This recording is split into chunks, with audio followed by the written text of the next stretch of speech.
Hello दोस्तों, welcome back to Pavan entertainer. आज मैं आपको हॉलीवुड की एक ब्लॉकबस्टर मूवी दिखाने जा रहा हूँ जो सच्ची घटना पर आधारित है। इस मूवी में जो मेन कैरेक्टर है वो सायरन का है, हेज़ल का है और डॉक्टर हैरी का है। ये तीनों मिल करके एक डॉल्फिन को बचाते हैं और किस तरह से ये मूवी आगे बढ़ती चली जाती है। तो चलिए हम इस मूवी को देखने चलते हैं। तो चलें। इसके बाद वो आदमी रेस्क्यू डिपार्टमेंट को फोन करता है जो उस डॉल्फिन को बचाने के लिए आने वाले थे। इसी बीच सोयर एक टूल से उन रस्सी और लोहे के टुकड़ों को काट कर उस डॉल्फिन को आजाद कर देता है, पर घायल होने की वजह से वो डॉल्फिन अपने शरीर को हिला नहीं पाती और उसी जगह पर चुपचाप पड़ी रहती है। कुछ देर बाद वहाँ रेस्क्यू ऑपरेशन वाले पहुंच जाते हैं जो उस डॉल्फिन को एक स्ट्रेचर से उठाकर उसे हॉस्पिटल में ले जाते हैं। इसके बाद जब सोयर अपने स्कूल में पहुंचता है तो उसका टीचर उसे देर से आने के लिए बहुत डांटता है। सोयर को समर स्कूल बिल्कुल पसंद नहीं था क्योंकि एक तो उनका स्कूल उन्हें पूरे साल पढ़ाता था और ऊपर से अब उन्होंने गर्मियों की छुट्टियों में भी क्लासेस लेना शुरू कर दिया था। उसका एक कज़न था और एक वही था जिससे सोयर थोड़ी बहुत बातें किया करता था। उसका कज़न कायल एक स्विमिंग चैंपियन था और उसका सपना था कि वो ओलंपिक्स में पार्टिसिपेट करे, लेकिन फ्लोरिडा में मिलिट्री ट्रेनिंग के लिए वॉलंटियर करना कंपलसरी होता है, इसीलिए कायल को मिलिट्री ज्वाइन करना पड़ा। उसके जाने के बाद सोयर किसी से ज़्यादा बात नहीं करता था और ना ही उसकी किसी चीज़ में कुछ खास दिलचस्पी थी।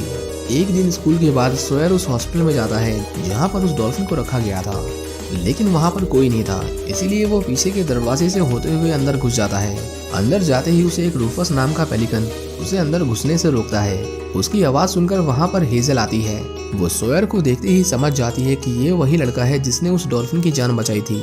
उस हॉस्पिटल में वैसे तो आम लोगों का आना मना था, लेकिन हेज़ल उसे अंदर आने के लिए कहती है और उसे अपने हॉस्पिटल के सारे जानवरों से मिलवाती है।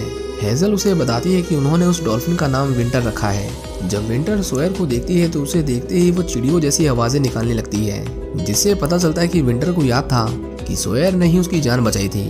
लेकिन सोयर को पता चलता है कि विंटर की हालत कुछ ठीक नहीं है क्योंकि उसकी पूंछ बुरी तरह डैमेज हो गई थी, जिसके बिना वो तैर नहीं सकती और अगर वो तैर नहीं पाएगी तो मर जाएगी। सोयर इसके बाद अपने घर जाता है और डॉल्फिन्स के ऊपर अपनी रिसर्च करने लगता है। उसे अब उस हॉस्पिटल में विंटर के साथ समय बिताना अच्छा लगता था और इसीलिए वो अपने स्कूल के बाद सीधा उस हॉस्पिटल में जाता था। एक दिन वो हेज़ल के डैड डॉक्टर क्ले को देखता है जो विंटर की टेल पर दवाई लगा रहे थे। सोयर उन्हें छुप कर देख रहा था, लेकिन रूफस एक बार फिर से उसके पीछे हाथ धोकर पड़ जाता है। क्ले की नज़र उसके ऊपर पड़ जाती है और वो उसे अपने पास बुलाता है। इससे पहले क्ले उसे डांटता, वहाँ पर हेज़ल आ जाती है जो सोयर को अपनी डैड की डांट से बचा लेती है। सोयर को देखते ही विंटर फिर से आवाज़ करने लगती है और यहाँ क्ले समझ जाता है कि विंटर सोयर को पसंद करती है। सोयर अपनी मम्मी से स्कूल जा रहा हूँ बोलकर स्कूल नहीं जाता था, बल्कि हर दिन वो विंटर से मिलने आता था। एक दिन वो देखता है कि हेज़ल बहुत रो रही थी क्योंकि भारी इन्फेक्शन के चलते डॉक्टर्स को विंटर की पूंछ काटनी पड़ी। विंटर अब तैर नहीं सकती थी, इसीलिए उसके ठीक होने तक कुछ लोग पूरे दिन पानी में बैठकर उसके शरीर को पकड़े रहते थे क्योंकि अगर वो तैरेगी तो उसका घाव बढ़ता ही जाएगा। डॉक्टर क्ले सोयर को एक बार पानी में विंटर के पास जाने को कहते हैं और विंटर की देखभाल करके सोयर को अच्छा लग रहा था। इसके बाद हेज़ल और सोयर दोनों एक बोट पर बैठकर बातें करने लगते हैं। हमें पता चलता है कि जब सोयर 5 साल का था तो उसके पिता उसे छोड़कर चले गए और कभी वापस नहीं लौटे और हेज़ल की मॉम की भी मौत हो गई थी जब वो 7 साल की थी। डॉक्टर क्ले अपने हॉस्पिटल की बोर्ड मीटिंग अटेंड करते हैं और हमें पता चलता है कि उन्हें अपने काम को जारी रखने के लिए पैसों की ज़रूरत थी जो उनके पास बिल्कुल नहीं थे और ऊपर से सरकार भी उनकी कोई मदद नहीं कर रही थी। अब उनके पास सिर्फ एक रास्ता था कि वो उस हॉस्पिटल को एक बिजनेसमैन को बेच दें जो शायद आगे चलकर उसे एक होटल बना देगा। एक दिन जब सोयर अपने घर आता है तो उसकी मॉम उसके ऊपर चिल्लाने लगती है क्योंकि उन्हें पता चल गया था कि वो पिछले 1 हफ्ते से स्कूल नहीं जा रहा है। वो उससे पूछती है कि वो हर दिन कहाँ जाता है, लेकिन सोयर उन पर गुस्सा होकर अपने कमरे में चला जाता है। उसके अंकल सोयर की मॉम से कहते हैं कि एक बार उसे जाकर देखना चाहिए कि वो ऐसा क्या करता है जिसकी वजह से वो आजकल इतना खुश है, क्योंकि वो पहले इतना खुश कभी नहीं था। अगले दिन सोयर की मॉम उसके साथ उस हॉस्पिटल में जाती है, लेकिन रूफस जो अपनी आदतों से मजबूर था हमेशा की तरह इस बार भी उन्हें परेशान करने लगता है। सोयर की मॉम देखती है कि वो तो एक डॉल्फिन की देखभाल कर रहा था, एक बेजुबान जानवर जिसे मदद की जरूरत थी। ये देखकर उसकी मॉम उसे वहाँ रुकने के लिए दोबारा कभी नहीं रोकती और उसे एक स्विम सूट भी खरीद कर देती है ताकि वो पानी में देर तक बिना भीगे रह सके।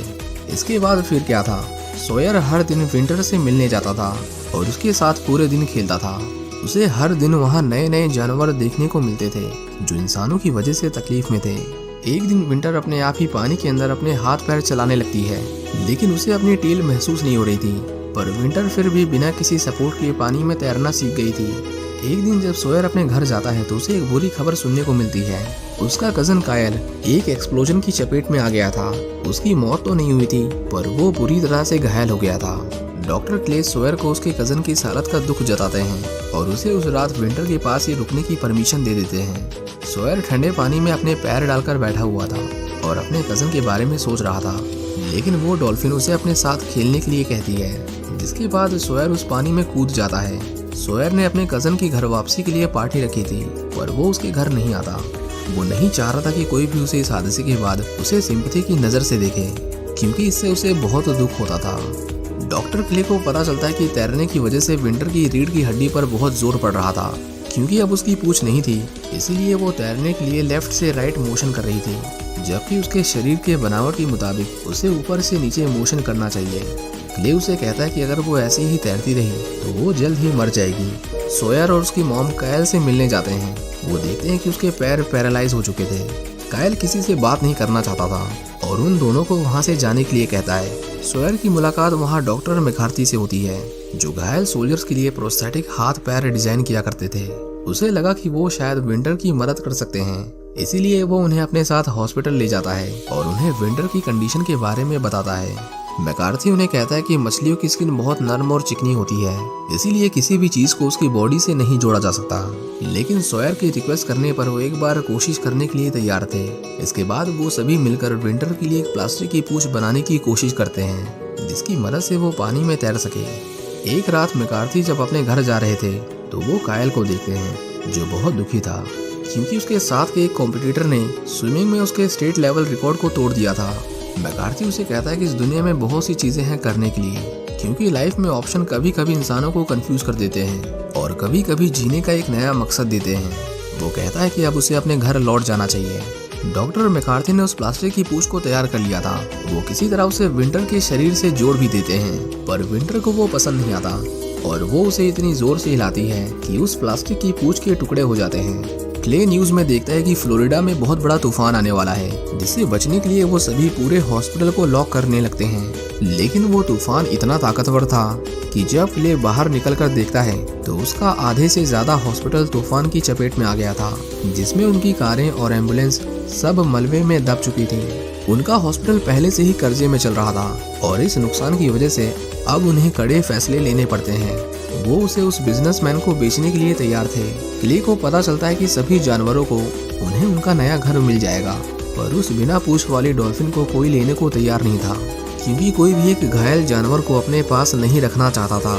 वो क्ले को एडवाइस देते हैं कि उसे अब गहरी नींद में सुला देना चाहिए और ये शायद उसके लिए एक भलाई का काम होगा।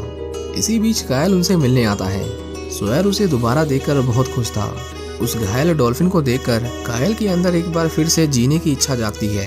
जब डॉक्टर क्ले उन्हें विंटर को मारने के बारे में बताते हैं तो हेजल और सोयर इस प्लान से बिल्कुल खुश नहीं थे, पर क्ले उन्हें समझाता है कि अब उसके पास पैसे नहीं है और वो उसे आगे तक जारी नहीं रख सकता है। सोयर निराश होकर अपने घर जा रहा था, तभी वो देखता है कि एक लेडी अपनी विकलांग बेटी के साथ विंटर से मिलने आई थी, जिसके बारे में उसने न्यूज में पढ़ा था। सोयर उन्हें अंदर ले जाता है और वो छोटी लड़की विंटर को देखकर खुश हो जाती है। उस विकलांग लड़की की मुस्कुराहट और उसकी आंखों में उम्मीद देखकर सोयर को एक बहुत यूनिक आइडिया आता है। वो एक बड़ा इवेंट ऑर्गेनाइज करके विंटर के लिए पैसे जोड़ने वाले थे, लेकिन जब वो इसके बारे में क्ले को बताते हैं तो वो उन्हें कहता है कि इकोनॉमिक्स इस तरह काम नहीं करती और इस इवेंट से कुछ नहीं बदलने वाला। उसके इस जवाब ने उन दोनों को निराश कर दिया था। हेजल के नाना क्ले से कहते हैं कि जब वो छोटे बच्चे हार मानने को तैयार नहीं है तो तुम क्यों पीछे हट रहे हो। वो विंटर को बचाने के लिए कम से कम एक कोशिश तो कर ही सकता है। वो seawinter.com नाम से एक वेबसाइट बनाते हैं, जिसमें लोग विंटर को घर बैठे बैठे लाइव देख सकते थे और उन्होंने पैसे इकट्ठा करने के लिए एक इवेंट भी ऑर्गेनाइज किया था। कायल की दोस्त एक न्यूज रिपोर्टर थी। वो उससे रिक्वेस्ट करता है कि वो विंटर के बारे में अपने न्यूज चैनल में बताए, जिससे उनकी बात देश भर में पहुंचे। देखते ही देखते उस हॉस्पिटल के बाहर लोगों की भीड़ इकट्ठा होने लगती है। डॉक्टर मैकार्थी विंटर के लिए एक स्पेशल प्रोस्थेटिक टेल तैयार करके लाए थे, लेकिन जब वो उसे विंटर को पहनाते हैं तो विंटर एक बार उसे फिर से झटके मार मार कर नीचे गिरा देती है। उन्हें किसी भी तरह इवेंट के होने से पहले विंटर की पूछ को तैयार करना था। सोयर समझ नहीं पा रहा था कि विंटर ऐसा क्यों कर रही है। वो पूरी रात उसके साथ बैठा था। तभी विंटर उसके पास आती है और उसे इशारों इशारों में उस सफेद रंग के सिलिकॉन को निकालने को कहती है। सोयर समझ जाता है कि शायद उसे इसी चीज से प्रॉब्लम है।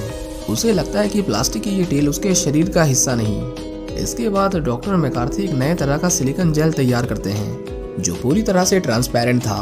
उन्हें उम्मीद थी कि इस बार ये काम करेगा और बिल्कुल वैसा ही होता है।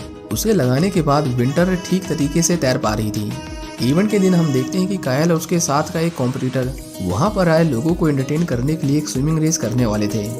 लेकिन ये एक रिले रेस थी जिसमें एक ही टीम के अंदर एक से ज्यादा खिलाड़ी रेस लगाते हैं। कायल पानी में थोड़ी दूर तक जाकर पानी से बाहर निकल जाता है और उसके निकलने के ठीक बाद वो लोग विंटर को पानी में डाल देते हैं जो उस दूसरे तैराक को पीछे छोड़कर कंपटीशन को जीत जाती है।